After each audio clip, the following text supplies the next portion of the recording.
Hello students. तो हमारा maths का टॉपिक हम कंटिन्यू करते हैं, जिसमें हम लोगों ने इस बार उठाया है अपना टॉपिक मेंसुरेशन यानी सरफेस एरिया एंड वॉल्यूम, और इसी को ही हम लोग क्या बोलते हैं, आपका मेंसुरेशन भी बोलते हैं। ठीक है, तो ये हो गया हमारा, इसको मेंसुरेशन भी बोलते हैं। इसको हम लोग बेसिक डिटेल से पूरा पढ़ेंगे। ठीक है, जैसे 2D फिगर्स क्या होता है, उसके बाद आपका 3D फिगर्स क्या होता है, ये समझते हुए हम आगे चलेंगे। तो सबसे पहले हम पढ़ते हैं कि 2D फिगर्स क्या क्या होते हैं। ठीक है, तो हमारे जो 2D फिगर्स हैं वो होते हैं, सबसे फर्स्ट रेक्टेंगल। ठीक है, और इसके फॉर्मूलाज और क्वेश्चन हम सब करेंगे। सेकंड हम पढ़ते हैं स्क्वायर। ठीक है, थर्ड हम पढ़ते हैं सर्कल। फोर्थ हम पढ़ेंगे ट्रायंगल। फिफ्थ हम पढ़ेंगे रोम्बस। एंड सिक्स्थ हम पढ़ेंगे अपना पैरेललोग्राम। ठीक है, तो इसके बारे में हम क्या क्या पढ़ेंगे ये मैं आपको बता देता हूँ।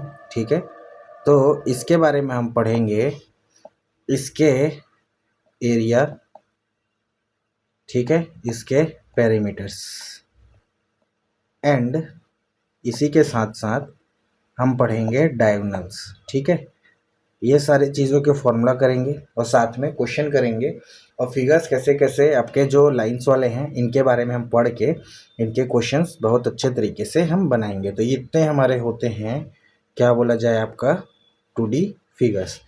तो इसके बारे में हम पढ़ेंगे अपने आगे क्लास में। नेक्स्ट हम पढ़ेंगे 3D, सॉरी, नेक्स्ट हम पढ़ेंगे, हाँ, इसी में ही related 3D figures. 3D figures यानी कि ये सारे फिगर्स ही 3 डायमेंशनल में जुड़ के एक फिगर बनाते हैं, उसी के बारे में हम लोग इसमें पढ़ेंगे। तो 3D फिगर्स में हम पढ़ेंगे सबसे पहले, फर्स्ट हम लोग पढ़ेंगे क्यूबॉइड के बारे में, एकदम बेसिक से जो भी इसके चीज़ें हम जान सकते हैं, और यही मैथ से रिलेटेड जितने क्वेश्चन है उसको हम आगे करते जाएंगे। ठीक है, क्यूबॉइड। सेकेंड, इसमें हम पढ़ेंगे अपना क्यूब। थर्ड हम पढ़ेंगे cuboid, cube. Third cylinder. Fourth हम पढ़ेंगे कोन। फिफ्थ हम पढ़ेंगे sphere. And sixth last hemisphere के बारे में पढ़ेंगे।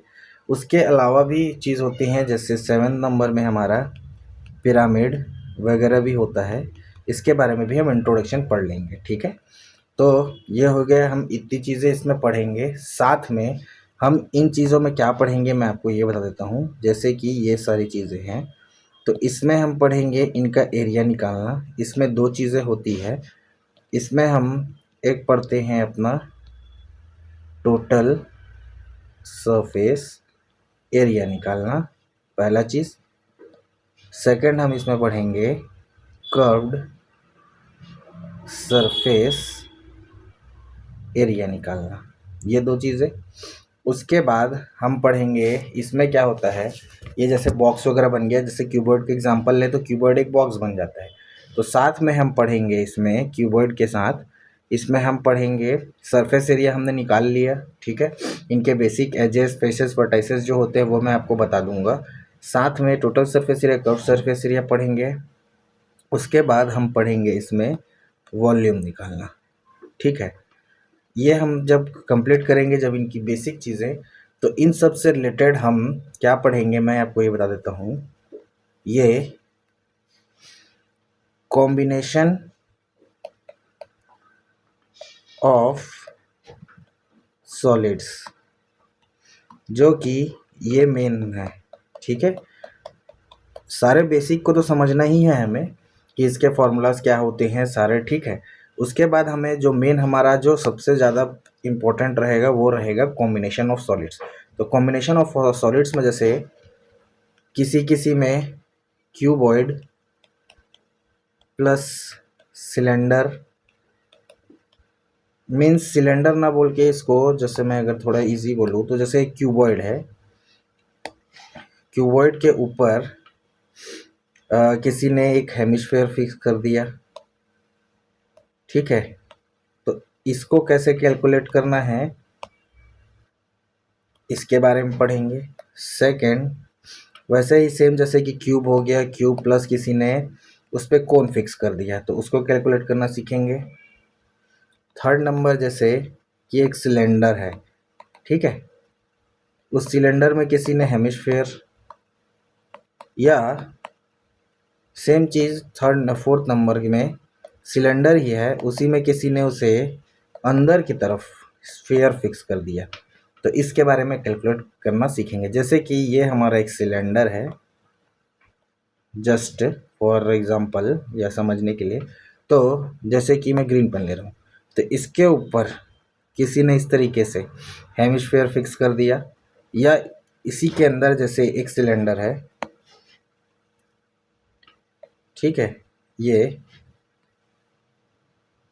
इसके अंदर में किसी ने स्फीयर फिक्स कर दिया, तो इस एरिया को निकालो, ठीक है, ये ऐसे तरीके से। या एक सिलेंडर के अंदर दो सिलेंडर आ गया, जैसे मान लीजिए ये इस तरीके से दिख रहा है, ये एक सिलेंडर और इसको इन लोगों ने ज्वाइन किया हुआ है क्वेश्चंस में ये, तो हमें बोलेगा जैसे कि ये जो बाहर का एरिया ये हॉलो है मान लीजिए, ठीक है, तो बीच से कटा हुआ है, तो इसको हम कैलकुलेट करके निकालेंगे कि कितना ये बाहर बचा हुआ है।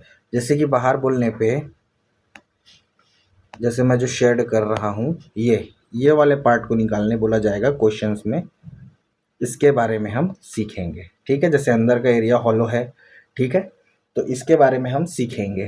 तो ये हमारा मेन, जब हम बेसिक पूरे कवर कर लेंगे उसके बाद के क्लास में हम यहाँ पे पहुँचेंगे, ठीक है। तो मैं आज आपको बेसिक बता देता हूँ, जैसे कि हाँ, रेक्टेंगल से हम स्टार्ट कर लेते हैं, ठीक है। तो ये हमारी इंट्रोडक्शन हो गई, ठीक है। अब जैसे कि हमारा फर्स्ट ये होता है, जो क्या बोला जाए आपका सबसे लंबी साइड या सबसे मेजर जो लेंथ मेजरमेंट में आता है, उसे हम बोलते हैं लेंथ ऑफ रेक्टेंगल, ठीक है। और जो छोटा साइड होता है उसे हम, इसको हम विड्थ ऑफ रेक्टेंगल बोलते हैं। जैसे कि A B C D is our rectangle, और आपको तो इतना बेसिक पता होगा कि ये सारे एंगल्स क्या होंगे आपके 90 डिग्री, ठीक है। उसके बाद जो ये मैं बीच में एक लाइन ज्वाइन कर रहा हूँ ए से सी, दिस इज डायगोनल। मतलब अगर हम यहाँ लिख लें एक चीज़ को, तो A B is equal to length of rectangle,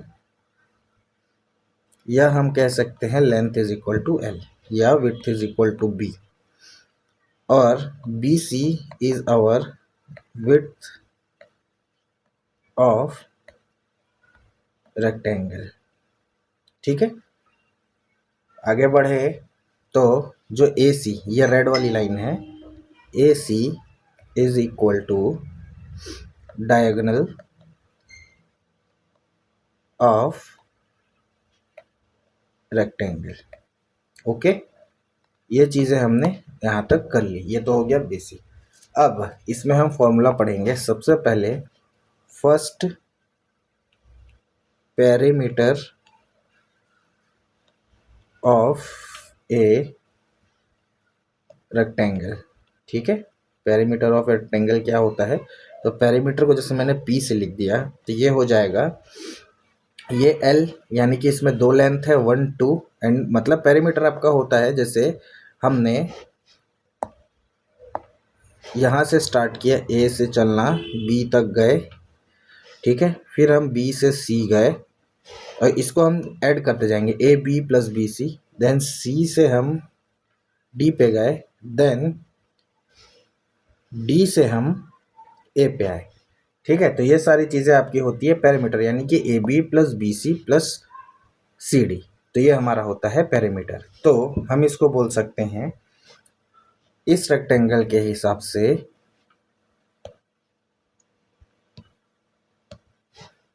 A B plus B C plus ये बी सी हो गया plus C D plus D A लिख लीजिए या ए डी।